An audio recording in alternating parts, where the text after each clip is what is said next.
Bismillahirrahmanirrahim. Assalamualaikum warahmatullahi wabarakatuh. Para pemirsa yang dirahmati Allah, kali ini saya ingin sedikit menjelaskan terkait dengan namanya qada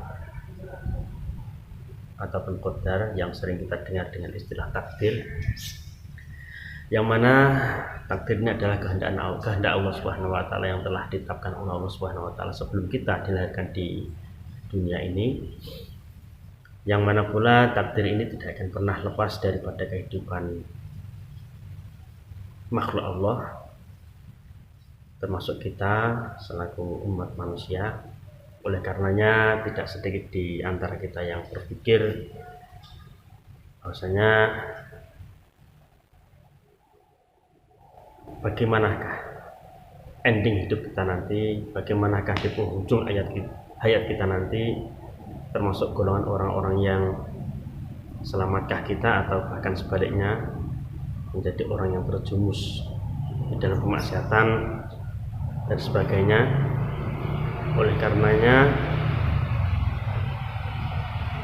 apa yang saya sampaikan ini nanti mudah-mudahan memberikan sedikit wawasan tambahan ilmu bagi teman-teman yang mungkin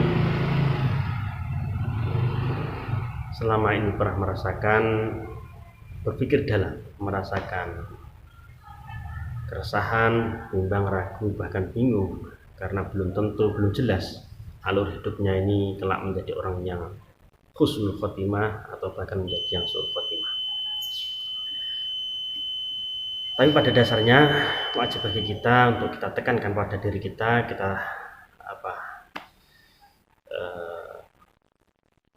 berpositif thinking kepada Allah, berhusnudzon terhadap apa yang telah ditetapkan, dikehendaki oleh Allah Subhanahu wa taala.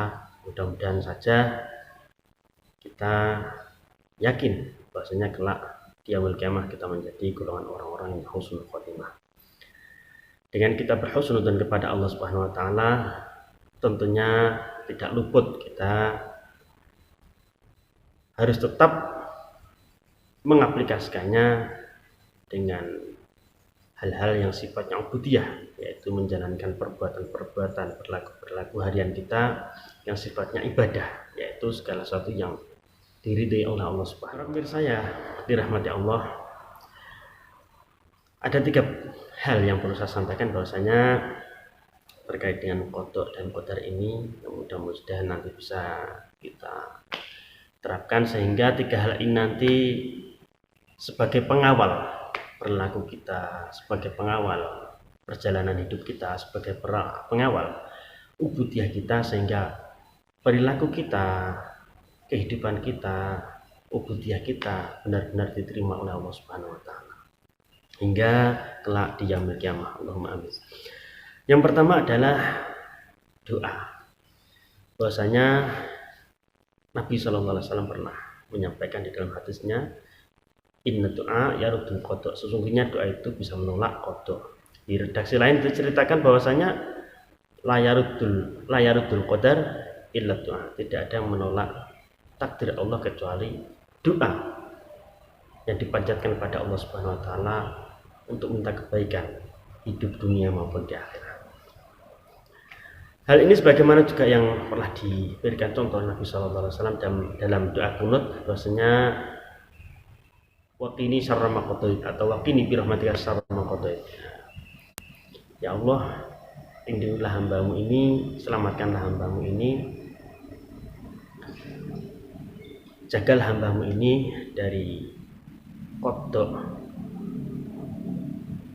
yang sifatnya buruk yang telah Engkau tetapkan. Di sisi lain, Allah Subhanahu wa taala juga pernah beri gambaran di dalam Al-Qur'an, yaitu Rabbana atina fid dunya hasanah wa fil akhirati hasanah wa qina adzabannar. Ayo, dengan doa-doa yang semacam ini insya Allah akan mampu menolak qada kita, takdir kita yang mungkin sifatnya kurang beruntung bisa berubah menjadi hal-hal yang sifatnya beruntung, dengan catatan kita tetap menjalankan perintah Allah dan menjauhi larangannya, melakukannya dengan semaksimal mungkin dan dengan diiringi dengan doa-doa yang Allah dan Nabi contohkan. Yang kedua adalah mengistiqomahkan yang namanya sholawat, entah itu sholawat Jibril ataupun sholawat Ibrahimiyah. Sholawat Jibril itu sholawat Nabi yang pendek bacaannya, yaitu Sallallahu Alaihi Muhammad, Sallallahu Alaihi Muhammad, Sallallahu Alaihi Muhammad. Yang Jibriliyah itu Allahumma sholli ala Muhammad wa ala ali Muhammad kama shallaita ala Ibrahim wa ala ali Ibrahim, atau Allahumma sholli ala sayyidina Muhammad wa ala ali sayyidina Muhammad kama shallaita ala sayyidina Ibrahim wa ala ali sayyidina Ibrahim, dan seterusnya. Dengan memperbanyak sholawat ini, insya Allah akan mengawal kehidupan kita, perilaku kita, ubudiyah kita kepada Allah Subhanahu Wa Taala, sehingga apa yang kita lakukan benar-benar diterima Allah Subhanahu Wa Taala, baik di dunia maupun di akhirat kelak. Teman-teman yang dirahmati Allah, luar biasa agungnya sholawat kepada Nabi Sallallahu Alaihi Wasallam, hingga sholawat ini bukan sekedar mu'allimun liman la mu'alliman lah, bukan sekedar guru bagi orang-orang yang tidak punya guru, bukan sekedar wasilah bagi orang-orang yang tidak punya guru, namun sholawat ini juga mendekatkan kita kepada Allah Subhanahu Wa Taala, mendekatkan robitoh kita kepada Nabi Muhammad SAW. Sebagaimana disabdakan Nabi SAW, "Fa'ati li ahli kabairi min ummati." Kurang lebih seperti itu. Nabi SAW menyampaikan bahwasanya safar Nabi SAW itu untuk umat-umat beliau yang mempunyai banyak dosa, sehingga dia di hidup kelak dia masuk neraka, sehingga dengan safar Nabi SAW akan terselamatkan dari siksa api neraka hingga berpindah naik di surga Allah Subhanahu Wa Taala. Bagaimana pernah dikisahkan bahwasanya, ya Muhammad irfa' ra'sak wasfa' usafa. Allah menyampaikan kepada Nabi Muhammad SAW, wahai Muhammad, angkatlah kepalamu, berdoalah kepadaku, minta syafaatlah untuk umatmu, sehingga aku akan mengabulkan apa yang kau mohon, apa yang kau minta. Kurang lebih semacam itu. Dari sini teman-teman kita tahu bahwasanya dan perbanyak sholawat insya Allah akan senantiasa mengawal kehidupan kita, tindakan kita, ibadah kita, sehingga apapun yang kita lakukan benar-benar bisa mendapatkan ridha Allah Subhanahu Wa Taala, bisa diterima di sisi Allah Subhanahu Wa Taala baik di dunia maupun di akhirat. Allahumma amin. Dan yang ketiga adalah senantiasa membiasakan untuk membaca Al-Quran, karena Al-Quran sendiri ini juga akan memberikan syafaat kepada para pembacanya, sebagaimana telah disampaikan Nabi Sallallahu Alaihi Wasallam bahwasanya Iqra'ul Quran fa innahu ya'ti yaumil qiyamah syafi'an ashabi. Membacalah Al-Quran, belajarlah Al-Quran, amalkanlah Al-Quran, karena Al-Quran akan memberikan syafaat bagi para ahlinya kelak di yaumil qiyamah. Oleh karenanya teman-teman yang dirahmati Allah, marilah kita senantiasa sadar diri bahwasanya kita itu perlu 3 hal ini, yaitu yang pertama, sering membiasakan doa untuk minta kebaikan dunia akhirat, untuk terselamatkan dalam urusan dunia maupun akhirat, minta kemudahan urusan dunia maupun akhirat, sehingga kelak kita menjadi orang-orang yang husnul khotimah.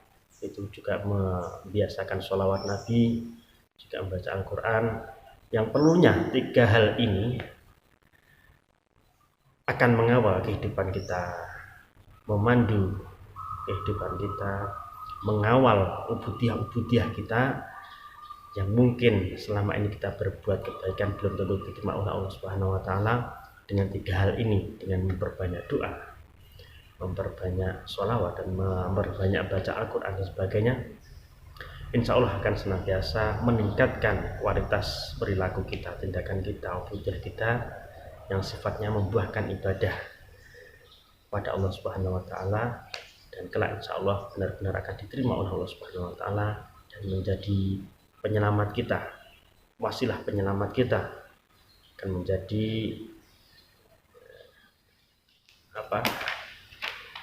menjadikan kita nanti kelak